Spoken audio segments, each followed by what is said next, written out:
So hi there, I just thought I'd do this quick video on how to make sure that the pattern that you see on these beads doesn't show through your plaster work. And it's not something you'll see many plasterers do, but an old plasterer that I used to work with showed me this tip and it works really well. So first of all, before mounting the bead, I've installed a screws tape because the bead is very close to the joint on the plasterboard, so you sometimes get a crack just there, so that helps alleviate that. But the other thing that I'm going to do, I'm going to use some bonding coat and actually bond on the bead with bonding coat. Now what that will do, because as you can see, even though I've stapled this bead on, there's movement in that bead. So when you're putting your skim coat on, that movement can cause the actual bead to show through your plaster. But if you've bonded it out first, you don't have that problem. The other great benefit of it is, if you've got anywhere slightly out of level, you can put your bead a little bit out of your bead level, even though your board is slightly out, and you can bring your wall back to plumb by building it out with bonding coat. So now I've completed the bonding coat. The beads are now firming up, there's no movement in them. So by tomorrow, when I come back tomorrow, I'll be able to give this a quick scrape down, knocking your high spots off, and it'll be ready to skim. And that is a lot easier than trying to fight with beads that are moving. So I'll turn the camera round now and we'll have a look. So as you can see now, that's all bonded all the way over all the beads. I've bonded over the tape, and then down this corner, one of the big advantages of bonding out, when I was pushing that board back, it went back too far, and to try and pull it back out again would have been quite difficult. So rather than pulling it out, I've just built it up with bonding. So tomorrow, before I start skimming, I'll go around, scrape it back, and then I'll go over it with some PVA just to make sure that the suction's even and to help it bond, and that will make the job of skimming so much easier. Right, so with this plastering, I've used insulated plasterboard which I've secured with dot and dab.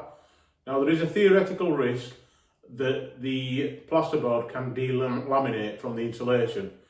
So the correct method of fixing these after you've dot and dabbed is to drill a 10mm hole and put one of these in. So about 3 across the top of a plasterboard.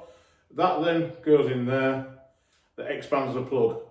And what these do is they secure the plasterboard at the top, so if there is ever any movement, it stops the plasterboard from peeling away. And of course, the highest risk of that happening is at the top of the board, not at the bottom. So you literally just need three of these across the top of the board.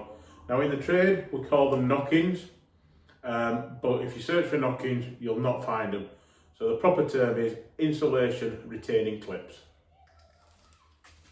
So there we go. Up there, that's our knock-ins that are now installed.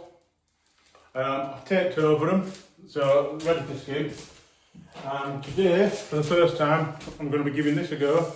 An ox speed skim. It's supposed to be really good at getting the walls flat. Something that's new to me, don't know how good they are, but I'm going to give it a try.